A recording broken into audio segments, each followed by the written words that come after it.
Thank you, Mr. Chairman, and ladies and gentlemen, thank you for being here today. I don't want to scream at you or yell at you, but you know we've got a lot of people across the country that would like to do that. And the reason this room is packed so much today and people were waiting in long lines is not just about this program. They kind of feel their country is shifting, and they feel rightly or wrongly that this administration has adopted the philosophy that somehow the end justifies the means. They feel like that more than any administration in history, this is an administration that's used taxpayer resources to advocate their political agendas. They feel like more than any administration in history, this is an administration that has decided which laws they want to obey, which ones they want to ignore, and which ones they want to just rewrite.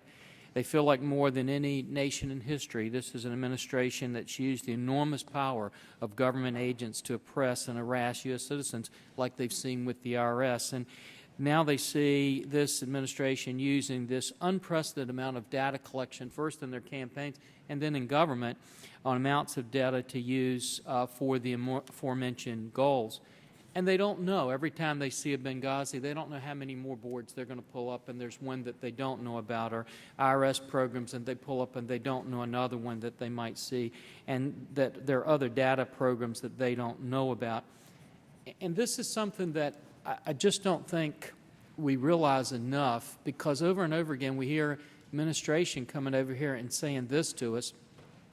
They say, well, this isn't illegal, and you need to change the law. And we need to emphasize part of this committee is just because something is not illegal, it doesn't mean that it's not wrong.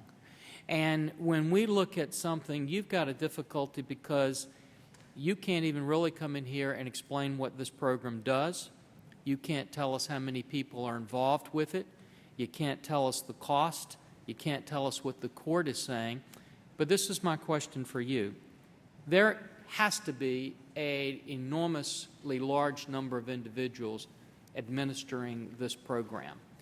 Can you tell us if any of those individuals have abused the power that they have within this program that has not been disclosed to the Congress or the American people? One, because it would be hard for us to believe that there hasn't been some abuses.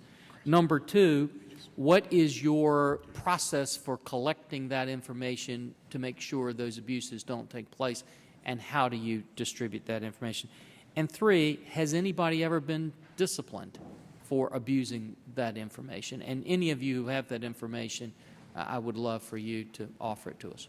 Let me, if I can, Mr. Forbes, start by answering the questions that you've put. First of all, I think it's important to note that this program has been going on across a number of administrations, and it's not unique by any means to this administration. It's been for prior administrations, too. It is also done pursuant to court authorization and pursuant to statute, and so it is done not as some rogue matter, but as some matter that, in fact, has been authorized by law, authorized by the courts, and carefully scrutinized. And that gets to the main part of the question that you've asked, which is, we know of no one, and I can let Mr. Inglis expand on that, who has ever intentionally or in any kind of wrongful way abused this. There may have been technical problems that have happened here and there, but there has been nobody who has abused this in a way that would be worthy of or cause discipline. This program goes under careful audit. Everything that is done under it is documented and reviewed before the decision is made and reviewed again after these decisions are made to make sure that nobody has done the things that you're concerned about happening.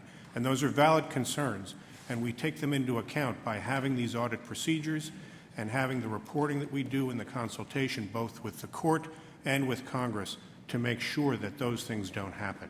We have not, to my knowledge, disciplined anybody for this because our controls make sure this doesn't happen.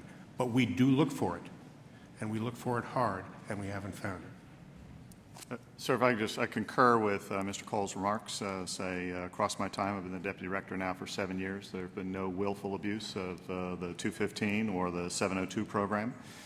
In fact, the Senate Select Committee on Intelligence in the summer of 2012 said that in a formal report that in a 4-year review that they had detected no willful abuse of the 702 program. I would say, how would those be identified? In much the same way that Mr. Cole talked about, that there are a number of processes that review the formation of the selectors, the results generated by those selectors, not just at NSA, but between NSA and the Department of Justice and the court. And there are any number of opportunities then to turn up a misappropriation of the resources dedicated to this program for some other purpose. And would those persons who abuse this program then be disciplined? Of course they should be. And my time has expired, and I don't mean to cut you off, but I'd love to have your responses for the record. But when you guys tell me nobody's abused it, I thought Mr. Snowden abused it pretty badly. And, you know, I can't imagine if we have somebody like that doing it that we don't have at least that capacity. But I'd love to have your responses for the record because I don't want to abuse other people's time. And, Mr. Chairman, I yield back my time. Mr. Inglis, if you care to respond to the gentleman from Virginia's comment about Mr. Snowden, we'd be happy to have it. So I'd be happy to take that question for the record, but would say here for the record that we do not have any evidence that Mr. Snowden abused the program as we've defined it today. He may have abused his trust in disclosing classified details of that program. But in all due respect, and I said I wasn't going to yell at you, and I'm going to try not to, but that's exactly what the American people are really worried about, that somebody's getting their data and using it to disclose it in some other situation. And for the life of me, I don't understand how you guys parse that issue that's there. So, Mr. Chairman, that's what's infuriating the American people. They're understanding that if you collect this amount of data, people can get access to it and use it in ways that can harm them, not just the United States of America. And that's what's concerning them, I think, in a lot of areas. So, Mr. Chairman, I hope we get a more elaborate response maybe for the record. Response for the record, sir.